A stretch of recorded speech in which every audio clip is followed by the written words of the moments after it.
macam biasa kalau anak-anak pergi dekat East Mall, diorang selalu minta nak makan ni Baskin Robbins.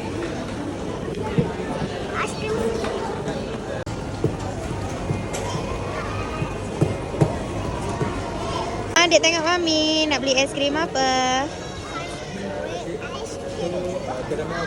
Nak yang biru. Mami ada yang warna purple tu dengan warna biru. Cotton candy ya. Ni. Yes, sekejap. Cotton purple tu. Candy. Cotton candy. Apa yang ni ke? Apa abang? Apa abang cakap? Apa abang cakap? Ni yang cotton candy dengan biru. Sama. Okay. Ish. Dia nak ni cotton candy Dengan ni. dengan blue ni. Blue apa nama dia? Ish nak 2 scoop ya. So dua-dua sama ke? Dia nak dua-dua sama?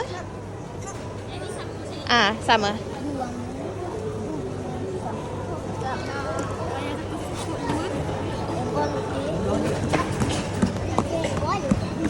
Thank you, Mami. Apa? Thank you, Mami. Okay.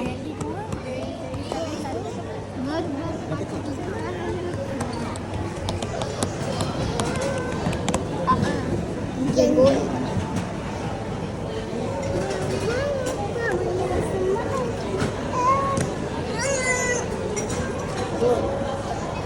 Dua scoop. Abang bagi Mami tahu. Asyik. Tengok, nak tengok, tunjuk kat Mami. Wah, okey, kita nak bayar dulu. Happy dah? Happy. Tengok adik. Mami. Sama-sama. Sama-sama. Let's go, pergi ke atas. Go. Okey, wajib ya, aiskrim tak boleh lupa.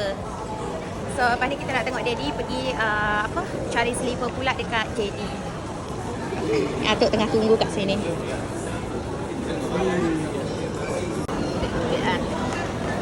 Habis tak abang? Habis. Dia sikit dia tahu. Ha? Nak.